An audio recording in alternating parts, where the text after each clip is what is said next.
Yan, good news yung lahat mga master. Ngayon dito tayo simbahan ng Quiapo ngayon dahil meron tayong pupuntahan dito na sikat na kainan ng palabok. Masarap daw po yung palabok nila rito mga master. Kaya pupuntahan natin para malaman natin kung gaano kasarap yung palabok nila rito.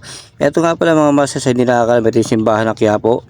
At syempre nandito na po tayo sa ating kakainan. Ito nga daw po yung pinipilahan na tindahan ng sikat na palabok dito sa Quiapo. At ito nga mga master, kung makikita nyo rito puro palabok ang karamihan tinda nila rito.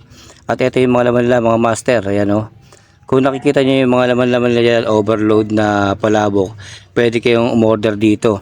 At syempre meron silang pusetas, yan yung lechon. At syempre meron silang itong putok-patok na chicharong bulaklak mga master, kasama sa overload nila kung gusto nyo. At ito yung mga pwede yung order dito, puro palabok nga lang ang karamihan na tinda nila rito. Yan yung palabok nila. Pagka gusto mo ng overload, pwede kang magpa-overload sa kanila kung gustuhin mo. Mas marami yung laman. Ito mga master sa akin yung ordinary lang in-order natin dito kasi hindi naman tayo mahilig sa mga matatabang pagkain, no. Titikman lang natin kung ano yung lasa ng palabok nila rito. Ito mga master, nakikita nyo naman kung ano yung mga sahog nila rito. Kasi ang karamihan na ano nila rito sa overload nila, dahil nga sa putok-batok yung mga pang-overload nila mga master, naisipan mo nating umorder ng ordinary kasi umiiwas tayo sa mga matatabang pagkain muna ngayon. Ito nga mga master, tinikman ko na at nalasahan ko talaga iba yung lasa talaga nila rito. Talagang napakasarap ng palabok nila rito. Hindi kayo magsisisi dun sa babayaran nyo rito sa kanila ng mga master. Kaya kung gusto niyo mga master, pwede kayong pumunta rito. Pag nakita niyo yung tapat ng simbahan ng Quiapo, may arco ron, dumiretso lang kayo at makita niya sa bandang kanan mga master.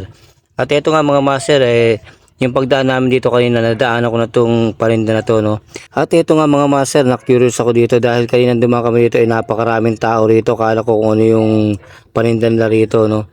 Yan.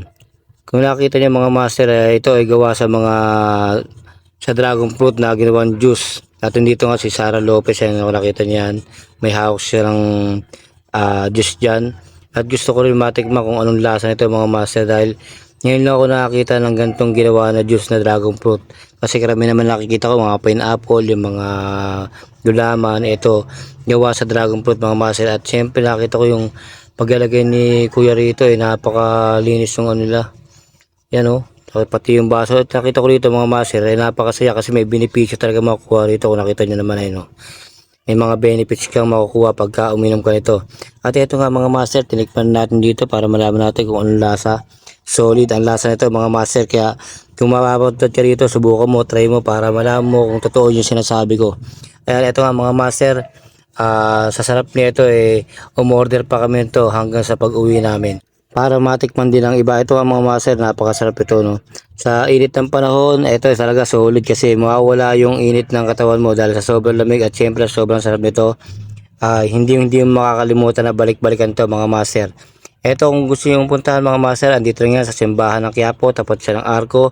Pasok lang kayo ng konti at sa kanan lang yan mga master. Yan, tingnan nyo lang yan, makikita nyo na yan dyan pagka nagpunta kayo.